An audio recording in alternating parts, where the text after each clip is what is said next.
Hello and welcome to this video. And we're going to be talking about a real hot topic. It's one I'm passionate about.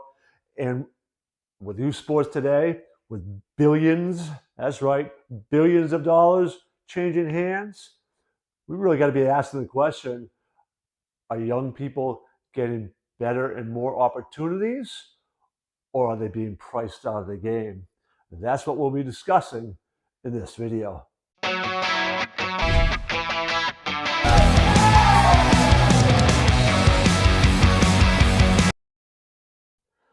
All right, this is a emotional topic for some people, but it's a really important one. So some questions we got to ask as we delve into this topic is how did it get to be a $30 billion a year business? And these travel teams, why are they so expensive and who are they leaving behind? What's been the impact on communities and community athletic programs? Who's making the money? And then how do we reclaim youth sports for the youth?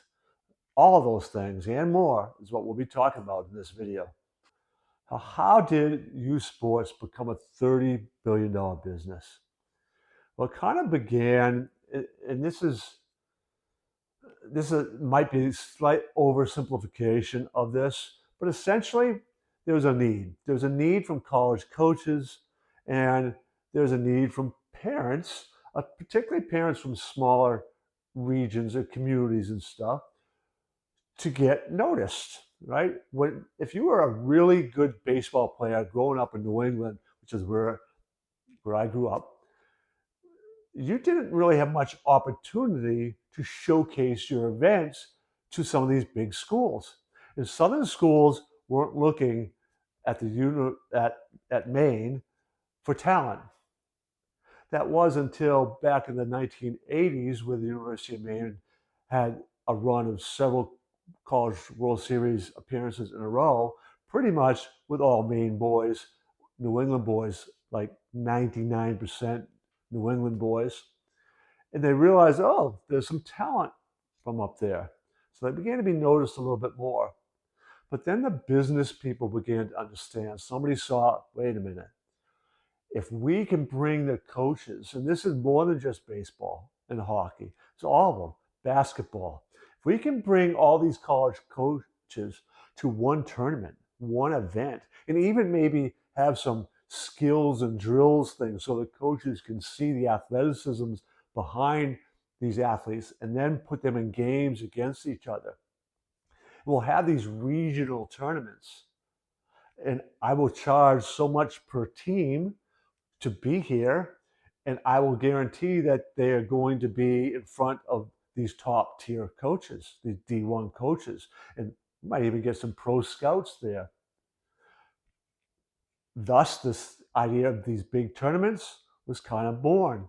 With those, now people, the more locally, are going, we need to put together a team so these kids can go to these different tournaments, these tournament fees. So you start a travel baseball club, same can be said for basketball and soccer. You have certain tournaments that you know you want your kids to get to. Well, each of those tournaments has a team fee, and they aren't cheap. So you know you've got to cover that tournament fee. You're in it to make a profit and run your facility, practice fields, equipment, uniforms, make a profit, all of that. That begins to add up. Then you want to specialize coaching. If you're really going to separate yourselves, you want to have more than just one coach available. So these elite programs, $10,000 to $20,000 is not uncommon at all for these parents to be spending on a well-known top program. Bottom end, $2,000 to $3,000 is very, very typical. If you want to have a summer league, basketball, soccer, it doesn't matter, whatever the sport, right? You're going to be spending a few $1,000s. So when travel teams come in, and it used to be kind of high school oriented, aimed at these college coaches and all.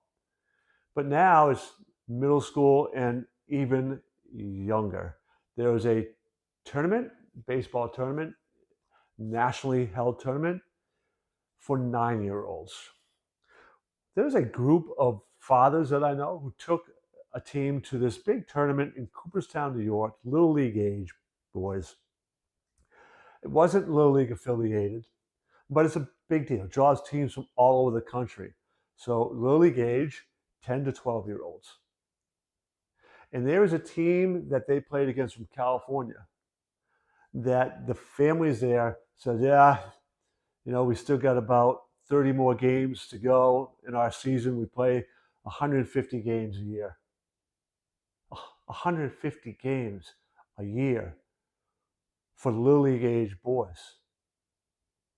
Professionals, right? Minor leaguers don't play 150 games. The pros do. They play 162. Minor leaguers don't play 150 games. You have got 12-year-old and younger kids playing 150 games. 12 years old. When it gets to that level, what happens to the local little leagues? What happens to the local pee-wee soccer leagues and all? If you are taking these top players at a young age, yeah, but parents and other people, oh yeah, he's good. I want them on my travel team too. Oh yes, definitely. You start traveling around.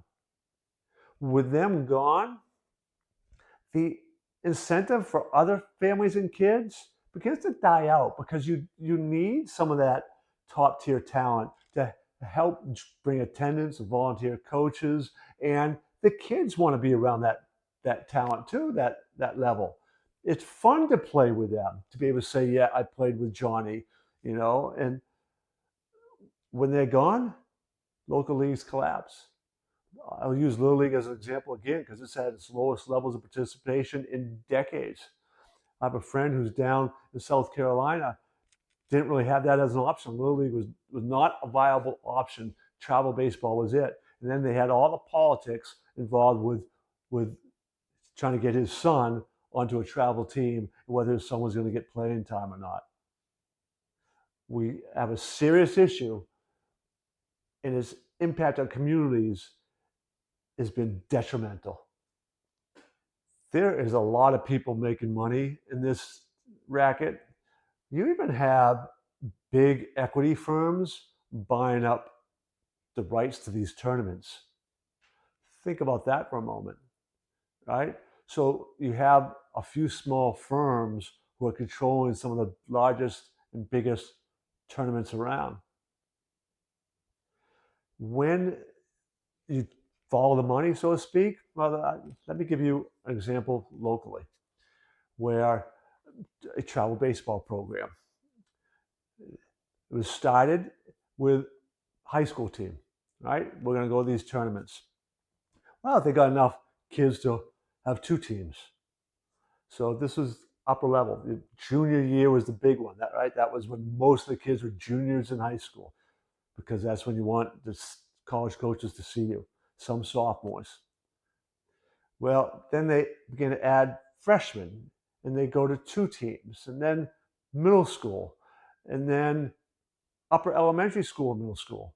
Now there is 6 teams. Those 6 teams of about 20 on the roster, $2,000 each. You can begin to do the math on the person who's running this, right? He is a full-time teacher and a varsity coach. And this is his side business. It's not a bad side business. Never mind the coaching that he does on the side, right? So you've got, at the local level, you've got these people making money, making a good living. This is what they do. They aren't necessarily getting rich. But then you have these big tournament operators. And like I said, when they start getting bought up by these equity firms, there's money being made out there. And then the hotels with travel teams coming in, there's a lot of people making a lot of money. If we want to reclaim youth sports and get kids involved again and impact our communities, I'm going to speak to you parents, right? Before middle school, even I think through middle school, a large extent, there is no need to be spending thousands of dollars for travel sports. Don't do it. I made the mistake. I did it with my oldest son, 8th grade, right? Like that was a bad investment. Didn't get anything that was really promised. And we still had I actually helped grow the Babe Ruth, right? Took it from 4 teams in our town to 12 teams by combining this with some local towns right nearby. All 3 of my boys said it was a blast playing that because they were playing with some of their rivals and against kids at the rivals. My youngest, who also did travel baseball, he didn't do it again until his junior year in high school in order to try to get seen by some more college coaches. Even then, he could have been probably just as well served if we still had a really good Legion program. American Legion, and again, I'm talking baseball, but you can apply the principles to other sports. American Legion had a great structured program. They didn't see the things coming. They could have really adapted to take some of these showcase ideas and still keep Legion intact. They didn't, and the cost has been a decline of the number of kids who are, even through high school, playing local sports. And it's a shame. It begins with the parents. We've got to stop it, and we've got to say no. You know, if we want to bring youth sports back and start bringing the numbers up, we really want to be talking about the younger kids and parents. We've got to stop saying no to travel teams. You need to start revitalizing, getting reconnected with these national organizations like Little League, like Cal Ripken Leagues, like the YMCAs and their basketball programs. We need to focus on sport in our communities, especially at young ages. Police athletic leagues, all of these. And it takes us parents saying no to travel baseball, no to all this money. Let's restart, let's reestablish, let's get going with these youth leagues again, especially at the youth level, young kids level. Even up through middle school, my personal opinion is most travel sports for the vast majority of kids is not worth the time or money.